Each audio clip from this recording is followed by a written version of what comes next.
Olá, nos últimos dias você deve ter ouvido bastante a expressão fascismo. De fato, você sabe o que é um regime fascista? É claro que a expressão, como dito, ela é utilizada com uma frequência muito grande. Às vezes, até nós, professores, somos chamados de fascistas. É extremamente comum quando algum professor dá uma nota baixa para algum aluno, ou quando a classe toda está passando por algumas dificuldades com o professor, que eles venham reclamar e digam: esse professor ele é fascista. Mas, de fato, não é importante compreender o que é um regime fascista, o que é um fascista, o que foi o fascismo dentro da história, principalmente recente, do mundo? Claro que nós tivemos uma série de expressões do fascismo em países diferentes, em momentos diferentes, com ditadores, com fascistas diferentes. Mas quase sempre nós acabamos buscando algumas características gerais, algumas noções, que é o que nós vamos trabalhar nesse estudo que estamos fazendo agora, o trabalho com algumas características que normalmente acabam aparecendo nas mais variadas formas de fascismo. Isso não quer dizer que eu não vou ter um regime fascista que muitas vezes não terá uma dessas características. Então, por isso que um estudo específico de cada uma das formas de fascismo que nós já tivemos, ela muitas vezes vai variar um pouco em algumas características, em algumas condições. Mas isso não quer dizer que a gente não consiga olhar para essas características e compreender o que de fato é o fascismo. E a primeira característica que nós analisamos é uma característica dos fascistas de mostrar que valorizam o nacionalismo. Tem que tomar um certo cuidado quando nós falamos isso, porque normalmente as pessoas vão olhar e vão dizer o quê? Pera lá, mas defender a cultura nacional, os valores culturais, os símbolos nacionais, enfim, relevar o nosso país em relação aos demais é algo ruim? Então, às vezes, nós temos isso até como uma característica ruim das pessoas. Você não é nacionalista, você não dá valor ao seu país. Então, diante dessa condição, se eu chegar e dizer então que os fascistas são nacionalistas, parece que eu não estou dizendo alguma coisa ruim. Mas estou sim. Por quê? Porque os fascistas, eles não são nacionalistas. Eles, na verdade, utilizam essa característica justamente para o engano. Eu tenho que me apresentar para que eu seja aceito como alguém que defende valores que normalmente toda a nação defende. Então, quando eu apareço e digo, olha, o mais importante para mim são os valores, a cultura nacional. É claro que a maior parte das pessoas, dificilmente nós vamos encontrar alguém que vai dizer, ah, não, eu não concordo com isso. Mas, como dito, é um falso nacionalismo. O fascista ele utiliza esse expediente justamente para convencer. Então nós temos que sempre olhar, quando estamos diante do fascismo, como é que se comportam esses governantes, essas pessoas. Porque quando falamos da nação, nós estamos falando de um elemento muito importante dentro do Estado. Nós estamos falando de um conjunto que, dentro de um território formado por um povo, com seus valores, com suas culturas, deve ser defendido de uma forma unânime, deve ser defendido de uma forma total. Não temos como, por exemplo, fazer algumas cisões, algumas restrições. Então eu sou nacionalista, mas de acordo com os valores que são defendidos por aquelas pessoas que votaram em mim. Então, naqueles estados que eu fui mal votado, eu não vou privilegiar ou tratar de maneira igual. Eu vou privilegiar determinados estados. Então, muitas vezes, ou quase sempre, o que o fascista faz? Ele não é nacionalista. Ele defende os interesses dele e daquelas pessoas que acabam concordando em apoiá-lo, né? Então ele vai acabar governando para esses apoiadores.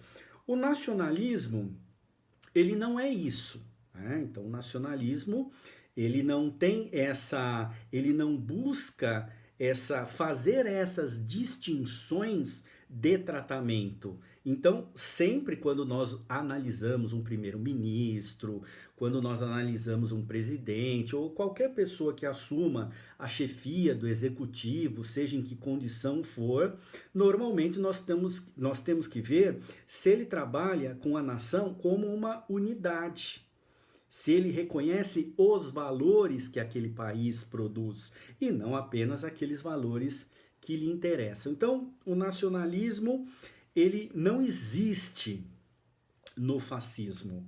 O que existe é a apropriação desse termo para você demonstrar que você é nacionalista, mas isso acaba sendo uma mentira. Você não é um nacionalista. Uma outra característica também importante é a característica do totalitarismo.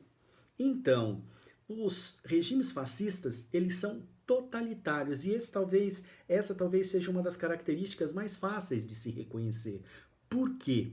Porque normalmente o fascista, ele demonstra que é totalitário quando ele não admite o funcionamento institucional daquele determinado Estado, geralmente com a sua tripartição de funções, em que você vai ter o executivo, o legislativo e o poder judiciário.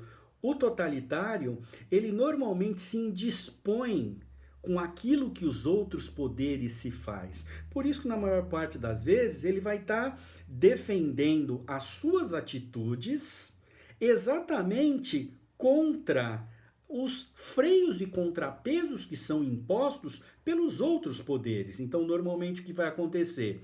Ele vai dizer que o poder legislativo emperra a atividade administrativa dele, ele vai dizer que o poder judiciário o persegue, ele vai dizer que as decisões são injustas. Então, ele sempre vai estar colocando, pelo menos no início, enquanto ele não conseguir trazer tudo isso para ele sempre vai estar trabalhando com essa condição de que os outros poderes estão querendo me impedir de governar para que eu cumpra aquilo que eu prometi para vocês que votaram em mim. Então, normalmente, as críticas serão realizadas de uma forma muito intensa em relação ao Poder Judiciário e também em relação ao Poder Legislativo. Por quê? O que na verdade o sujeito quer? Ele quer concentrar nele todas essas funções. Então, se por acaso deve-se constituir, nós estamos no Estado de Direito, ok, só que quem faz as leis sou eu. Então, ou eu faço, ou eles têm que concordar com aquilo que eu faço.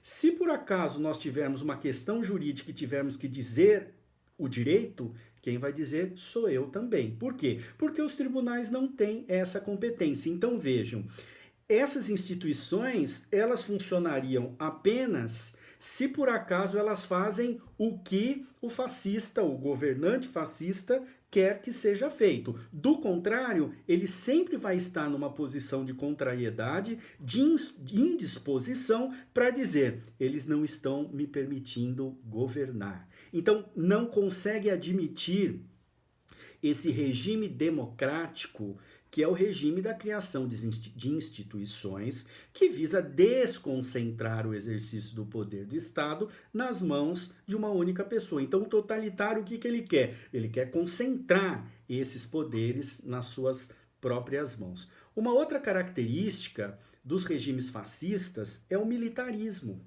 Normalmente, nós vamos encontrar essa vinculação com o militar. E isso tem alguns motivos. Por quê? Normalmente, principalmente as gerações, talvez as novas não, mas as que hoje estão e as anteriores, elas ainda olhavam para as Forças Armadas com um certo, não uma questão de respeito ou desrespeito, mas com aquela característica de ordem, com aquela característica de que são eles que nos defendem, são eles que defendem o território, são eles que vão nos proteger nas guerras. Enfim, você acaba tendo aquela característica militarizada mesmo. Só que nos dias de hoje, quando nós pensamos em um Estado que quer se defender, nós temos que olhar muito mais para o seu ministro das Relações Exteriores, para as suas políticas de relações exteriores. Por quê? Porque hoje o que interessa é isso. Quem nos protege, quem faz o Estado crescer, o Estado ser conhecido, na verdade são as suas relações comerciais. Ninguém está interessado em invadir ninguém, tomar território de ninguém.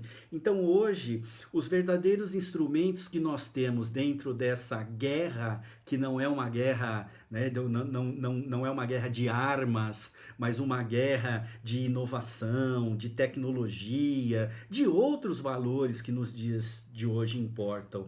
E não esses. Então hoje, como dito, vale muito mais, né? Antes nós tínhamos os canhões, as bombas, os aviões, as armas. O que vale hoje é o Estado estar incentivando a produção científica, inovações, estar investindo dentro das universidades, ajudando as empresas a produzir tecnologia, a serem eficientes. Mas mesmo assim, quando a gente pensa, e principalmente nessa questão mais histórica dos regimes fascistas, quando nós aparecemos demonstrando essa característica da militarização, normalmente o que se passa é o seguinte, é o Estado-força. O Estado que...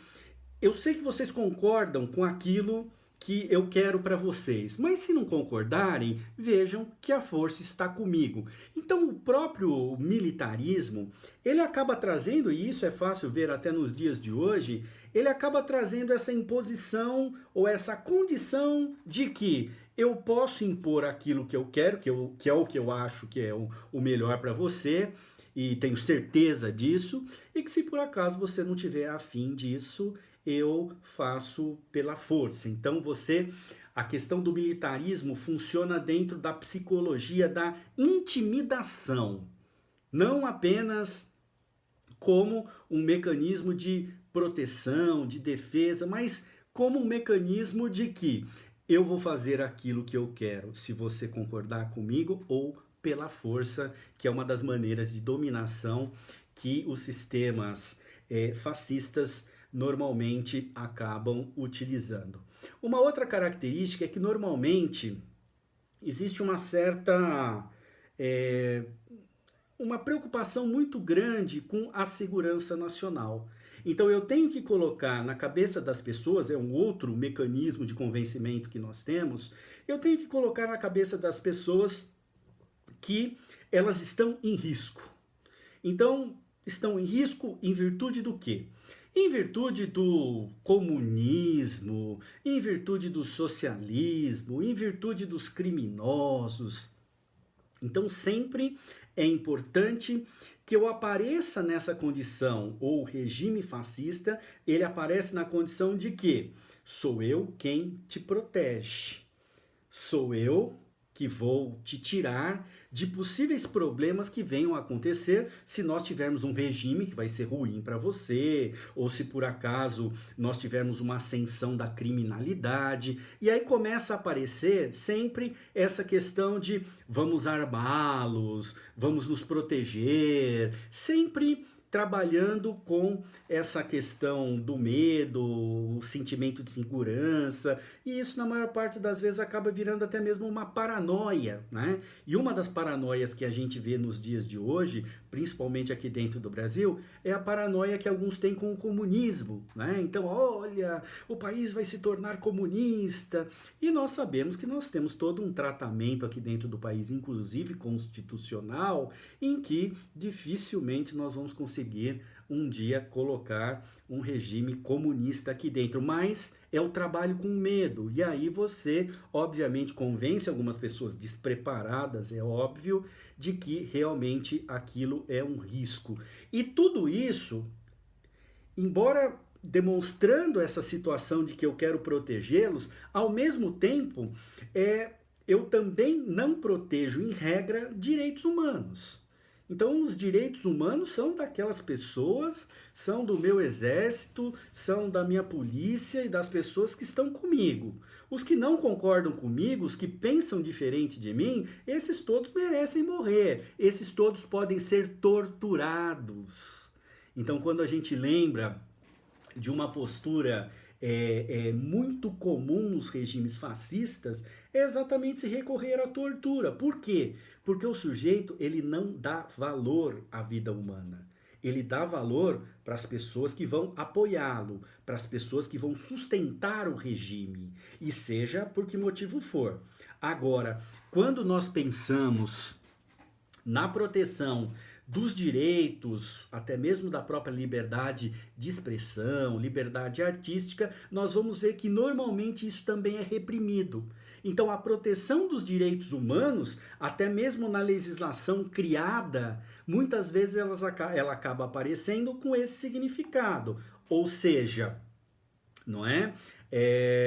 Depende quais são as pessoas que nós vamos proteger. Então, essas pessoas merecem ter os seus direitos protegidos, as pessoas de bem. As outras pessoas, elas merecem a forca, elas merecem, enfim, inclusive perder a sua vida, se for o caso. Então, esse desprezo pelos direitos humanos, a violência contra as minorias, né? Nós já vimos isso em relação, principalmente dos nazistas com os judeus, ciganos, homossexuais, no caso do nazismo até com deficientes físicos. Então essa também é uma característica muito comum que nós acabamos encontrando nos regimes fascistas, né? Assim como já dito, esse antissocialismo, né? Então os fascistas, eles sempre foram totalmente contrários ao sistema socialista, aos comunistas, e mesmo sem saber de fato o que isso é, eles acabam sempre colocando essa postura e o medo nas pessoas, né? Ó, cuidado que isso aqui vai se tornar um país, uma comunidade comunista.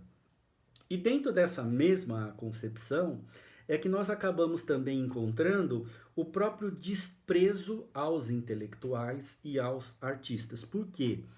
Porque eles comprometem a o meu exercício de poder. Porque normalmente o que nós fazemos quando nós pensamos nos intelectuais? Os intelectuais são os que pensam.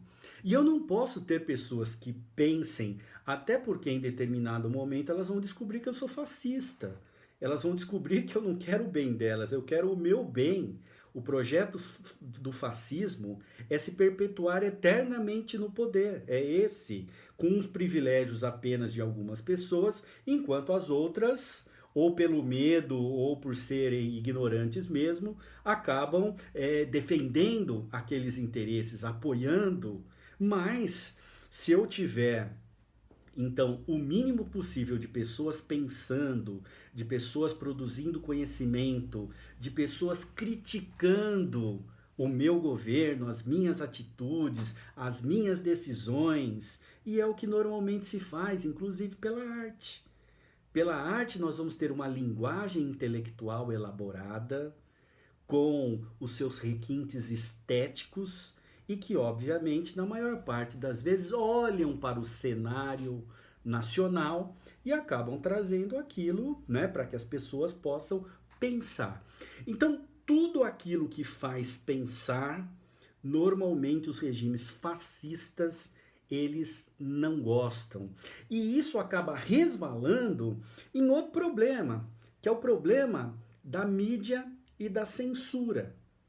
É claro que nós sabemos que temos um princípio constitucional da liberdade de pensamento, da manifestação do pensamento, claro que com restrições. Então não há dúvida de que temos essas restrições. Mas a censura é uma outra coisa, ela não é uma restrição legal.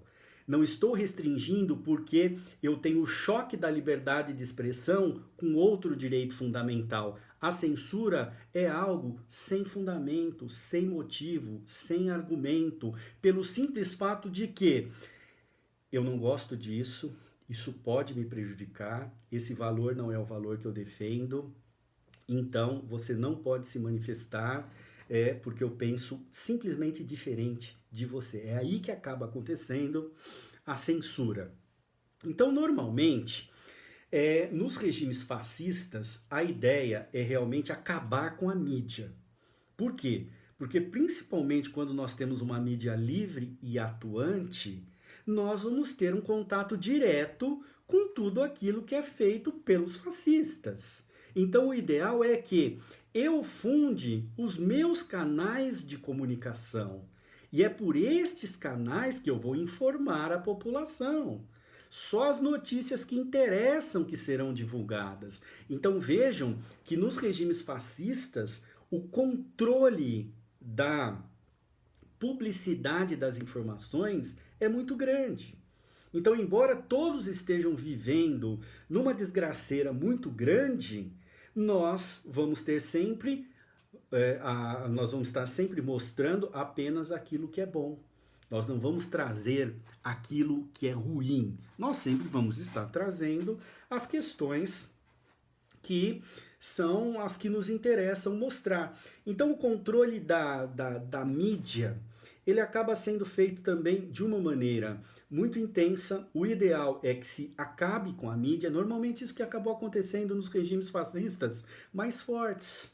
Se nós pegarmos, por exemplo, no regime nazista, o que aconteceu? Acabamos com a mídia e o que as pessoas assistiam era o quê? Desfiles militares. Era praticamente isso que acabava aparecendo. Então, era uma maneira de você mostrar o poder bélico do governo e era isso que as pessoas têm que assistir. Eu não vou ter contato com mais nada a respeito do que realmente importa.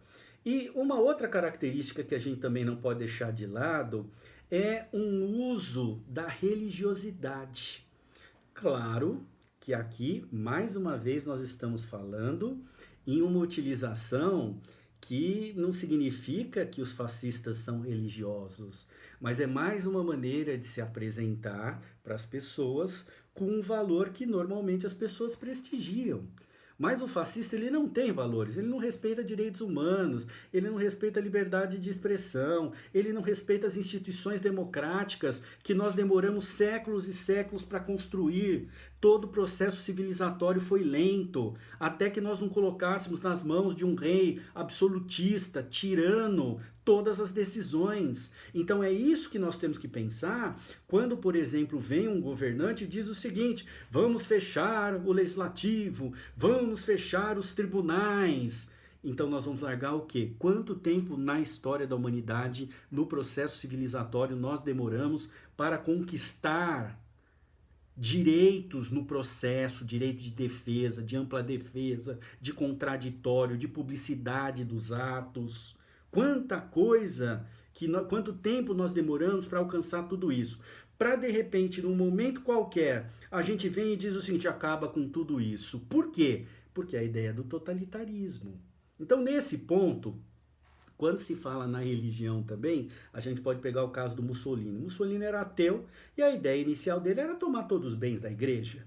Mas depois ele viu que essa empreitada seria difícil. Então, o ideal é que ele fizesse o quê? Eu vou incorporar uma retórica religiosa e isso vai me ajudar a convencer as pessoas. Então, nós tínhamos, dentro desses fascismos, os soldados de Deus e os soldados da pátria.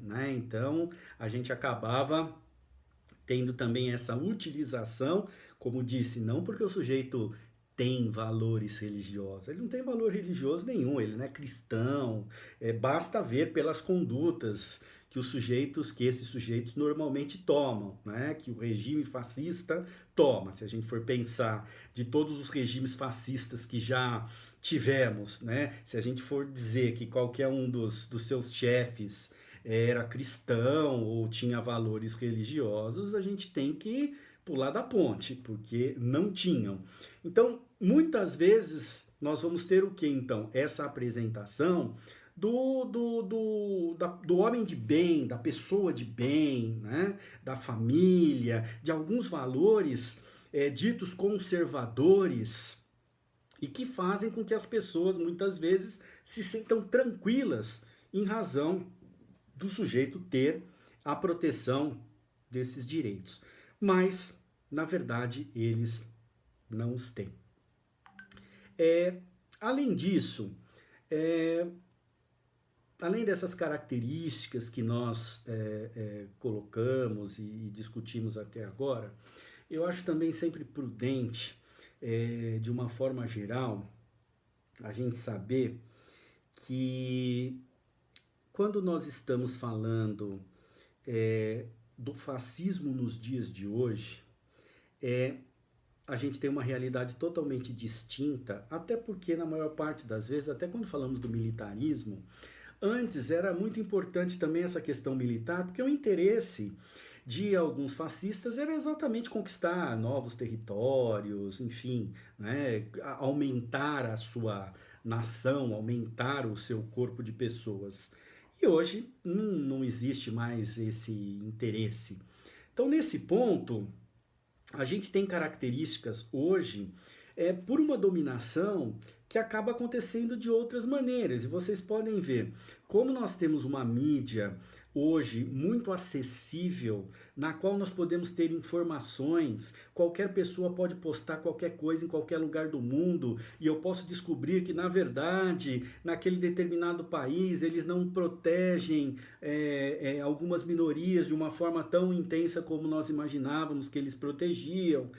Então, nesse ponto, isso dificulta um pouco a atuação dos fascistas. Tanto é que em países em que nós temos governos autoritários, normalmente o que se faz é o quê? Restringir acesso à internet. Então, ainda que eles tenham acesso, eles só podem rumar para alguns destinos pré-determinados. Eu não quero que eles vejam algumas coisas. Isso, como nós sabemos muito bem, é censura. Agora, uma pergunta ou uma questão que nós temos que fazer mas desses regimes fascistas, se essas pessoas são tão ruins assim, como é que elas convenceram tanta gente? Isso, gente, é uma característica também do fascismo, porque os fascistas, eles surfam na ignorância das pessoas.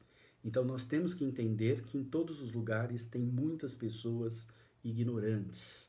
E quando nós falamos de ignorantes, se pegarmos um país como o Brasil, por exemplo, nós vamos ver que aqui nós formamos, nesses 520 anos que aqui estamos, nós nunca conseguimos produzir uma elite que conseguisse produzir valores para, obviamente, formatar uma sociedade com equilíbrios sociais.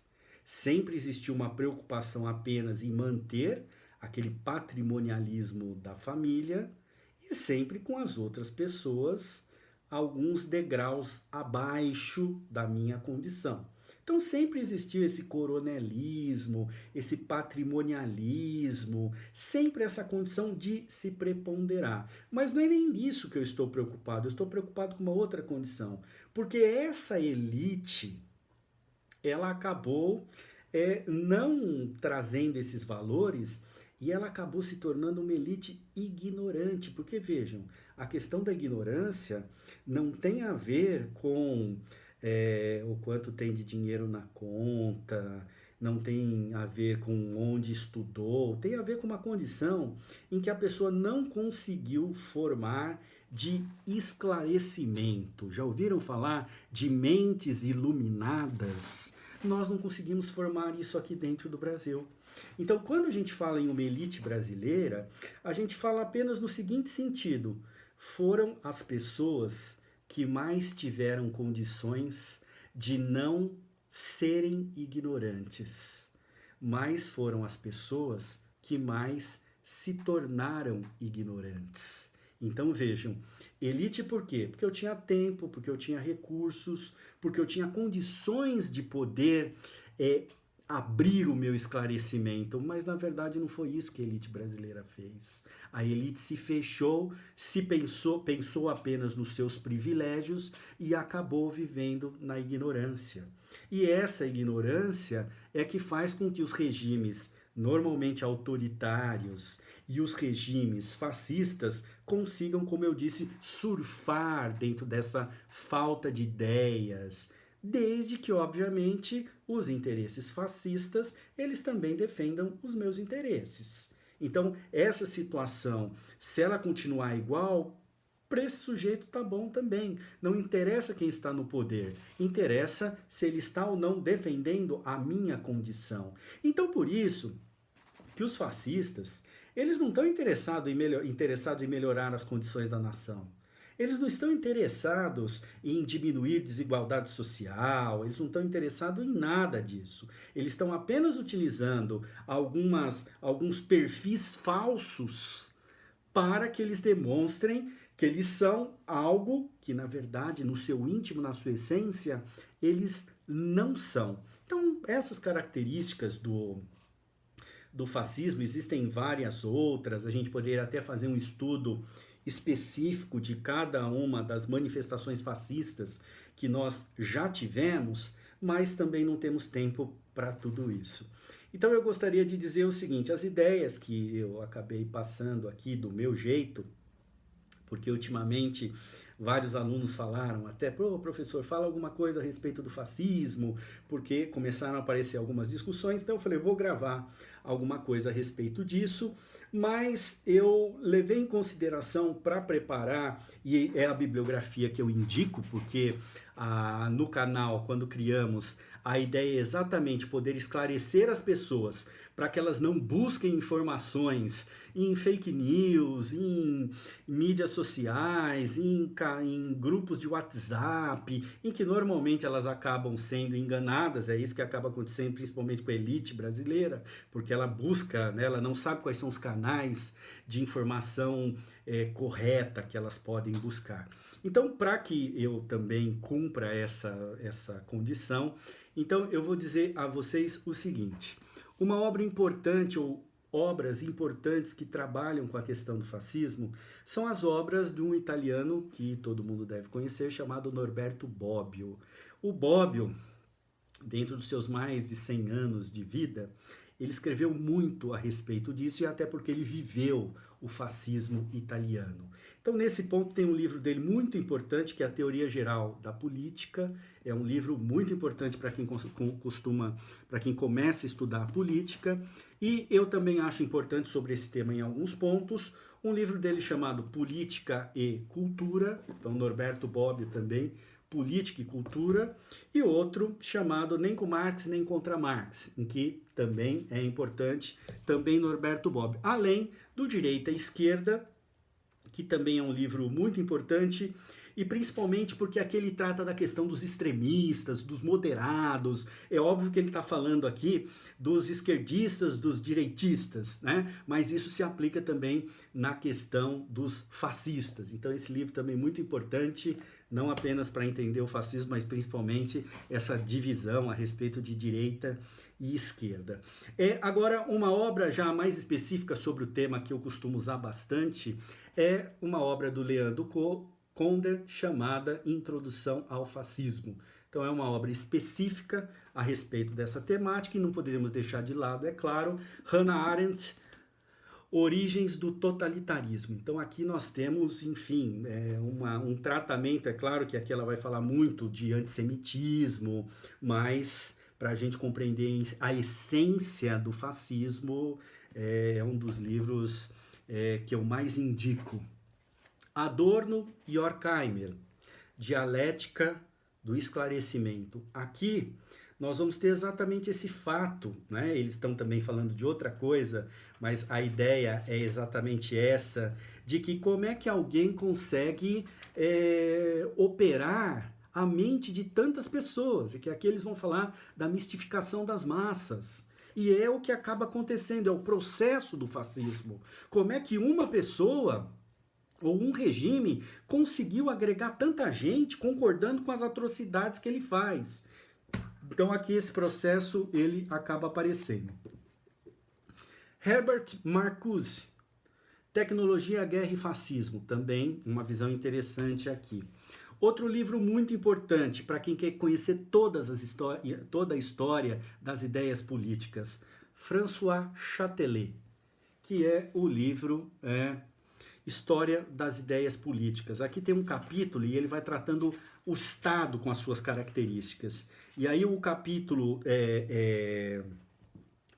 um capítulo específico aqui, que é o 7º, ele fala do Estado Força.